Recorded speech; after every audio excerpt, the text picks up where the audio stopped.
Sebelum nonton video ini, jangan lupa subscribe SH Channel TV. Sebelum nonton video ini, jangan lupa subscribe SH Channel TV.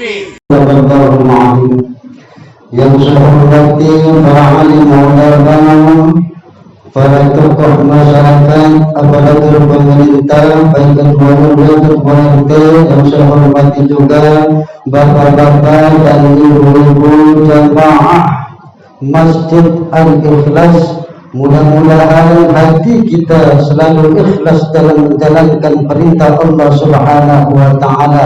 Amin ya rabbal alamin. Baik Bapak dan Ibu, kuntum itu adalah kuliah 7 menit, singkat dan padat, ya. Jadi Allah Subhanahu wa Ta'ala berfirman, ya ayyuhalladzina amanu, hai orang-orang yang beriman, kutiba alaikumussyam kama kutiba alal ladzina min qablikum la'allakum tattaqun. Diwajibkan atas kalian itu berpuasa sebagaimana diwajibkan atas orang-orang sebelum kalian, agar kalian menjadi orang-orang yang bertakwa.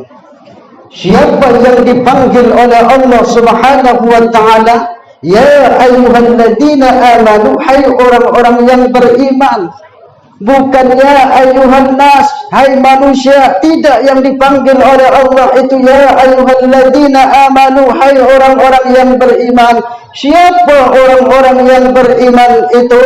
Tentu kita yang hadir di sini termasuk orang-orang yang beriman, betul tak?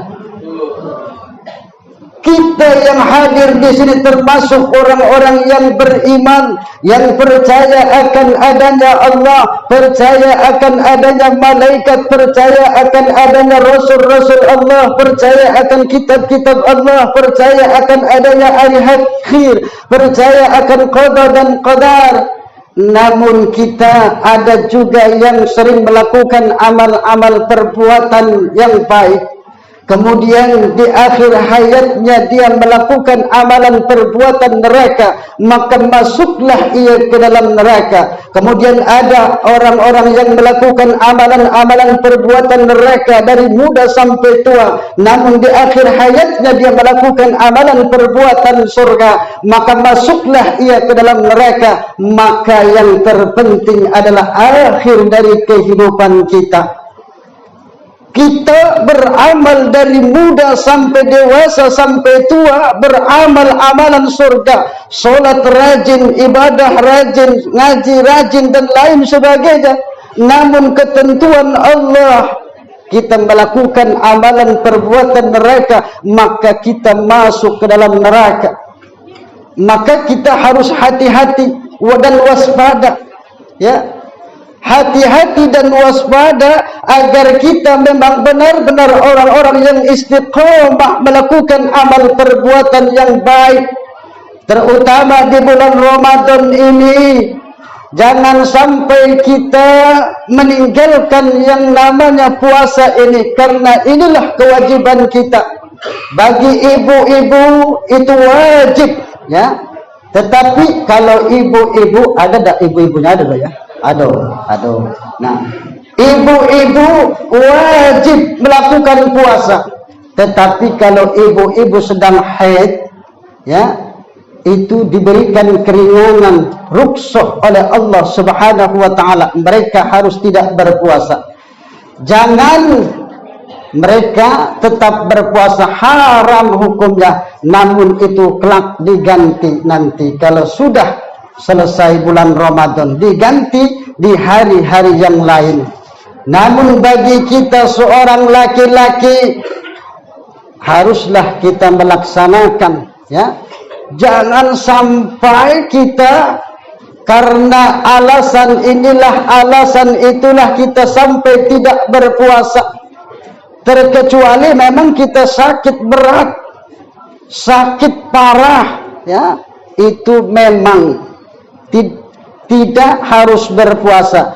Faman kana minkum maridan aw ala safarin fa'iddatun min ayyamin ukhar Jadi bagi orang yang sakit, orang yang dalam perjalanan itu boleh tidak berpuasa. Ya, tetapi dia harus mengganti hari-hari yang dia tinggalkan. Ya. Maka kita bersyukur dipertemukan kembali di dalam bulan Ramadan ini. Karena kata Nabi, "Man fariha bi dukhuli Ramadan, harramallahu jasadahu 'alan niran." Barang siapa yang gembira dengan datangnya bulan Ramadan, harramallahu jasadahu 'alan niran, maka Allah haramkan jasadnya dimakan api neraka. Baru gembira saja, Pak. Baru gembira saja, Bu, kita masuk dari dalam bulan Ramadan ini, kata Nabi, harramallahu jasadahu 'alan niran, Allah haramkan jasad kita dimakan oleh api neraka. Gembira kita, jangan bersedih, ya. Dan jangan bersedih masuk bulan Ramadan kemudian kita sedih. Apakah kita memikirkan tentang usaha kita? Apakah kita memikirkan tentang pekerjaan kita? Kalau bulan Ramadan usaha kita sepi, kalau bulan Ramadan pekerjaan kita sepi, jangan. Sewaktu dalam rahim kandungan ibu kita, kita sudah ditentukan takdirnya oleh Allah Subhanahu wa ta'ala. Makanya dalam kandungan rahim ibu kita, Allah mencatat, mengutus malaikat untuk mencatat 4 hal ini. Bikatbi rizkihi wa ajalihi wa amalihi wa saqiyun aw sa'idun. Allah tulis tentang rezeki kita. Allah tulis tentang ajal kita. Allah tulis tentang amal perbuatan kita. Allah tulis tentang apakah kita menjadi orang yang bahagia ataukah orang yang sengsara.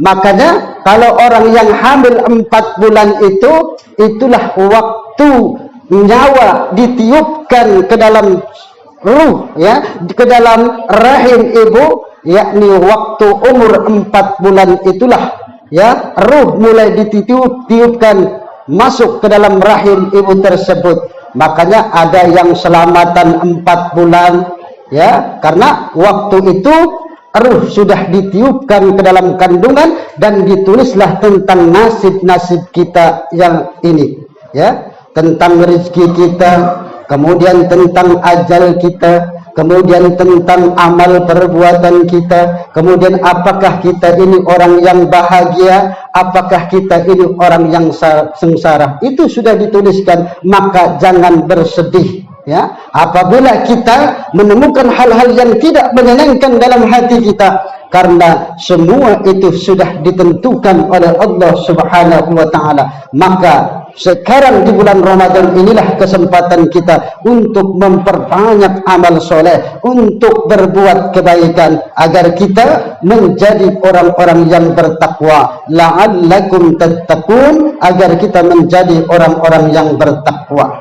7 menit sudah lewat, Pak. Jadilah. Cukup. Alhamdulillah. Mudah-mudahan apa yang saya sampaikan ini bermanfaat. Mohon maaf. Billahi taufiq wal hidayah. Wassalamualaikum warahmatullahi wabarakatuh.